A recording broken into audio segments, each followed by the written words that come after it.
I stand here before you today representing a history. I stand here before you today representing a number of men and women who have hoped and dreamed. Most importantly, I stand here before you representing you, the people of the United States of America. We all have a different story, a different background. We all have a different source of hope. We all have different dreams and aspirations. However, we all share one thing in common. We are all Americans who share a common history. We share a home. We are all Americans who share freedom. We are all united by a common force, our unwavering love for this country. It is a strong force that can never be broken, no matter what happens. As Americans, we must work together to carry the honor of our freedom and our country throughout every aspect of our lives. Being an American means friendship. When a fellow American is in need of help, we do not hesitate to sacrifice our time, money, and resources to make sure that others are comfortable. To the Americans that continue to uphold the values of friendship, pride, and humility, I pledge that freedom, friendship, pride, and humility will be returned back to you.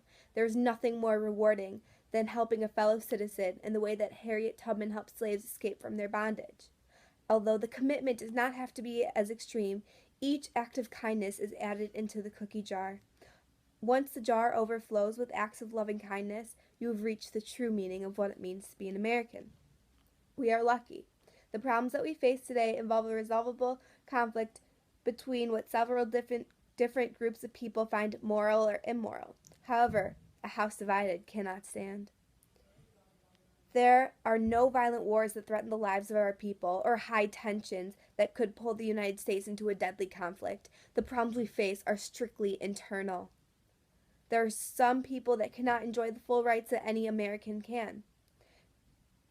The Americans who identify as transgender are forced to live a life that is not designed for them, and they are constantly forced to participate in situations that make them feel uncomfortable. Every day, transgenders are discriminated against for just going through their daily routines.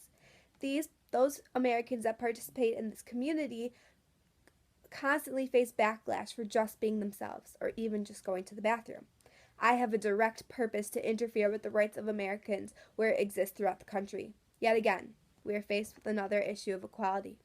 Once again, we are faced with the duty of helping a group of people that are mistreated by the rest of society. We have seen the struggle before. We have seen the happiness, freedom, and love that follow success. Being an American means supporting the underdog, and once again, we must do the right thing. They truly need our help. They need our support in enjoying the same rights as everybody else. It is our duty as Americans to offer that help once again.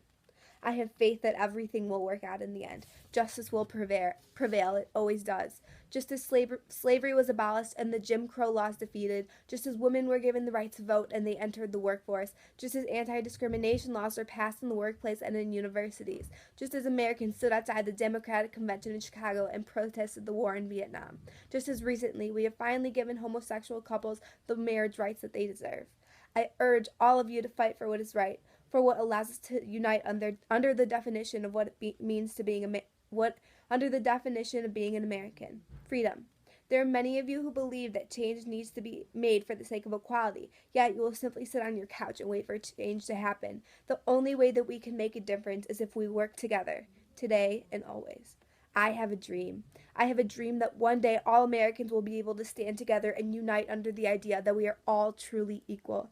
No matter what race they are, no matter what color their skin is, no matter where they are born, I hope that one day there will not have to be any disagreements over what makes us different. Only a shared bond for what makes us the same. Remember, we all share one thing in common. We are all Americans who share a common history. No matter where our starting place was, no matter what sex organ we are born with, Americans help each other, and that cannot stop now.